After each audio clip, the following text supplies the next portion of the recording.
அஸ்ஸலாமு அலைக்கும். புலல் இன்றைக்கி நாங்கள் பார்க்க போகிறது வந்து A-level கெமிஸ்ட்ரி ஆகலேசான சப்ஜெக்ட். நீங்கள் பயோ ஃபிசிக்ஸு கம்பேர் பண்ண போகல, கெமிஸ்ட்ரி தான் லேசாக படித்தான்னு சொன்னேன். ஆகலேசி கஷ்டப்படாமல் படிக்கலும், முறையாக படித்தா சிஸ்டத்தை சொல்லித்தாரேன். நீங்கள் தான் ஒர்க் பண்ணணும். நீங்கள் எவ்வளோ படிக்கிறீங்களோ அவ்வளோக்கு உங்களுக்கு விளங்கும். இங்கே நான் செய்கிறத நீங்கள் பார்த்து கொண்டு வந்துட்டு போயிட்டீங்கன்னு சொன்னால் உங்களுக்கு விளங்குற மாதிரி ஈக்குமான விளங்காது. எப்பவுமே நீங்கள் ஒர்க் பண்ணணும். அப்புறம் ஒர்க் ஷீட்டை நான் ரெடி பண்ணிக்கிறேன், உங்களுக்கு நான் அப்லோட் பண்ணுறேன். லாஸ்ட்டாக பார்ப்போம். பொதுவாக உங்களுக்கு ஓலோவில் படித்ததே ரிப்பீட் பண்ணுற மாதிரி மீக்கும் போரிங் இருந்துச்சுன்னா விட்டுருங்க, ஸ்கிப் பண்ணிக்கோங்க. யூடியூப் வீடியோ தானே. ஃபஸ்ட்டாகவே போகிறேன். ஏசி சுட்டி இதுதான் பேசிக். ஒரு அணுண்ட எண்ணெய், டிஸ்ட்ரக்ஷன் எண்ணெய், இதெல்லாம் வந்து இதுதான் படிக்க போகிறீங்க. 2 வருஷம் இதை தான் படிக்க போகிறீங்க. இப்போ சும்மா ஒரு பேசிக் மட்டும் சொல்லிட்டு போகிறேன். அதோட வேலையை செய்கிறதுக்கு என்னென்ன தேவை அதை மட்டும் படித்து தாரேன். தியரியெல்லாம் மீக்குது பொறவை சொல்லுவோம். முதல்ல அது என்ன வேலை செய்ய போகிறோன்னு பார்ப்போம். நீங்கள் தியரியை வச்சு ஒரு வேலை செய்ய போகிறீங்க, அந்த வேலையை முதல்ல படிங்க. அதுக்கு பிறகு தியரியை படித்தா உங்களுக்கு தியரி விளங்கும். நான் ஃபஸ்ட்டுக்கே உங்களுக்கு வந்து தியரியை விளங்கப்படுத்தினேன்னு சொன்னால் அந்த தியரி ஏன் படிக்கணுன்னே உங்களுக்கு விளங்காது. அது சொல்லிட்டு அந்த தியரிலேருந்து எதாவது கண்டுபிடிச்சாங்க நாங்கள் என்ன செய்ய போகிறோம் அதை முதல்ல படிச்சுக்கோங்க. புறம் உங்களுக்கு தியரியை நான் சொல்லித்தாரேன். அப்போ உங்களுக்கு தியரி ஈஸியாக விளங்கும். தியரி போர்டிங் தான், ஆனால் கொஞ்சம் சின்ன பார்ட் தான் நிற்கும். தியரிலேருந்து டிரைவ் பண்ணி நாங்கள் கால்குலேஷன் செய்ய போகிறோம், வேலை பண்ண போகிறோம். அது நல்ல இன்ட்ரெஸ்டாக இருக்கும், ஈஸியாக நிற்கும். பயோ ஃபிசிக்ஸாகவே இது நல்லாவே ஈஸி கெமிஸ்ட்ரி.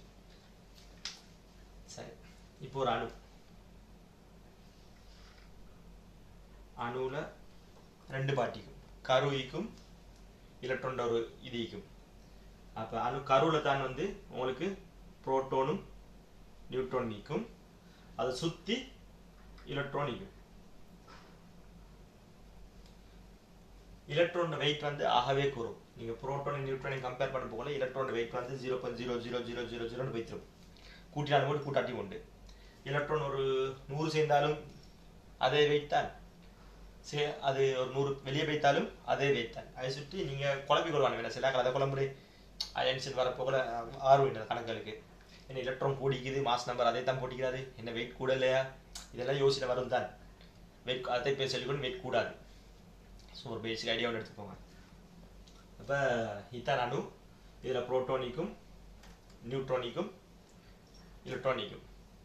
புரோட்டோன்றது வந்து பாசிட்டிவ் சார்ஜ் ஆகிக்கும், எலக்ட்ரான்றது வந்து நெகட்டிவ் சார்ஜ் ஆகிக்கும், நியூட்ரான்றது வந்து பேரில் இருக்குது, நியூட்ரலில் தான் இருக்கும். சரியா? தமிழில் வந்து புரோத்ரான், எலக்ட்ரான், நியூட்ரான்ற மாதிரி வரும். இதுதான் இங்கிலீஷில். நீங்கள் இங்கிலீஷ் கீவேர்டு நல்லா தெரிஞ்சு வச்சுக்கோங்க. இல்லை ஃபியூச்சரில் நீங்கள் யூனிவர்சிட்டி அப்படி ரேஞ்ச் போயிட்டீங்கன்னு சொன்னால் இங்கிலீஷில் தான் கண்டினியூ பண்ணுவீங்க. அதை சுற்றி இப்போவே இங்கிலீஷ் வேர்ட்ஸில் நீங்கள் பாடம் வைக்கோங்க. இல்லாட்டி நீங்கள் படிக்க போகல வந்துடும் உங்களுக்கு. தமிழோட சேர்த்து இங்கிலீஷ்லேயும் இது பண்ணிக்கோங்க. எவ்வளோ தான். இப்போ இதில் முக்கியமான விஷயம் ஒன்று, சின்ன ஒரு தியரி தான். எலக்ட்ரான் மட்டும் வெளியே அனுப்ப மேலும் உள்ளுக்கு எடுக்க மேலும்.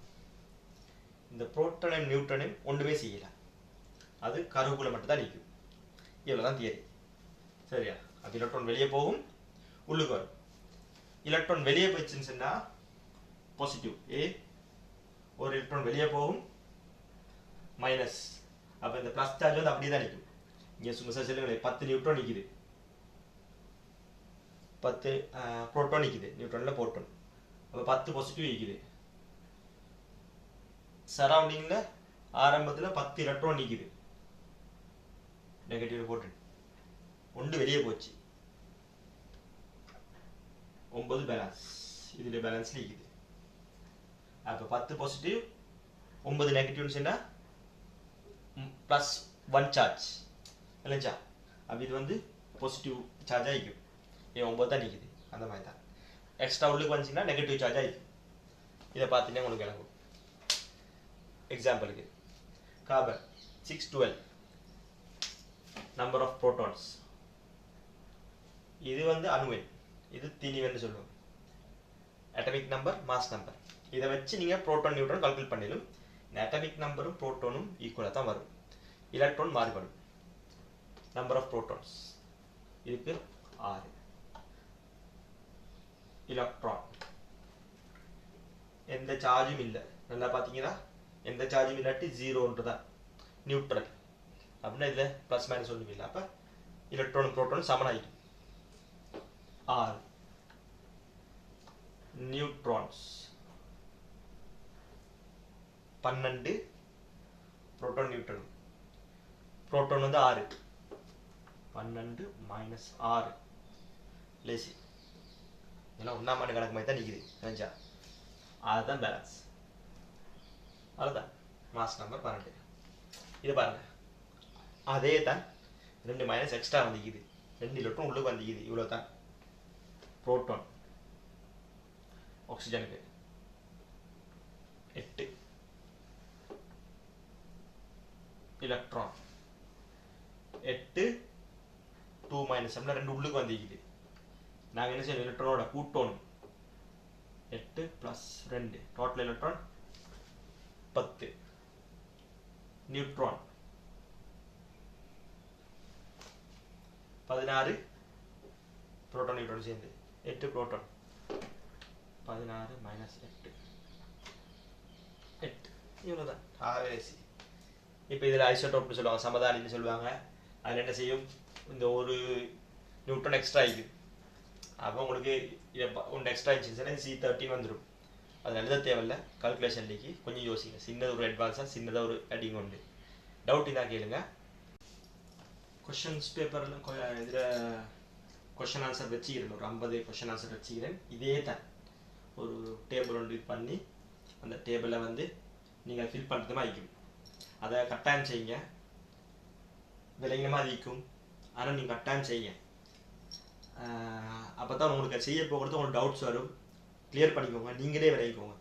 எல்லாம் விளங்கப்படுத்தணும்னு நினைப்பாரு, நீங்களே விளங்க ட்ரை பண்ணுங்கள். ஏதாவது விளங்காட்டி கமெண்ட்டில் போட்டு நான் விளங்கப்படுத்துறேன் அடுத்த கிளாஸில்.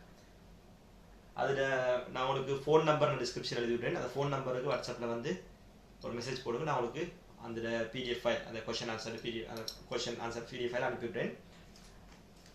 இதில் எனக்கு என்ன யூடியூப்பில் வந்து அந்த கொஷின் ஆன்சர் எப்படி அப்லோட் பண்ணுறது, டிஸ்கிரிப்ஷனில் அப்லோட் பண்ணலுமே எல்லாம் எனக்கு தெரியாது. நான் ஃபஸ்ட் டைம் யூடியூப்பில் அந்த இது பண்ணுறது. அது சொல்லிட்டு நீங்கள் எதுக்கும் எனக்கு வாட்ஸ்அப் பண்ணுங்கள். நான் ஃபியூச்சரில் வந்து உங்களுக்கு தெரிஞ்சால் நீங்கள் சொல்லுங்கள், அதை எப்படி அப்லோட் பண்ணுறது முறையில் தான் சொல்லுங்கள். அதை ஃபாலோ பண்ணுறேன். அதில் இன்ஷால்லா அப்லோட் பண்ணுறதுக்கான ஏற்பாடு பண்ணுறேன். இப்போதைக்கு நான் உங்களுக்கு வாட்ஸ்அப்பில் ஷேர் பண்ணுறேன். இன் ஃபியூச்சரில் பார்ப்போம் இன்ஷால்லா. இனிமேல் போக தான் எனக்கும் இதை பற்றி தெரிய வரும். உங்களுக்கும் ஈஸியாக எனக்கு எதை எப்படி செய்கிறேன்னு தெரிய வரும் இன்ஷால்லா. சரி, அஸ்ஸலாமு அலைக்கும்.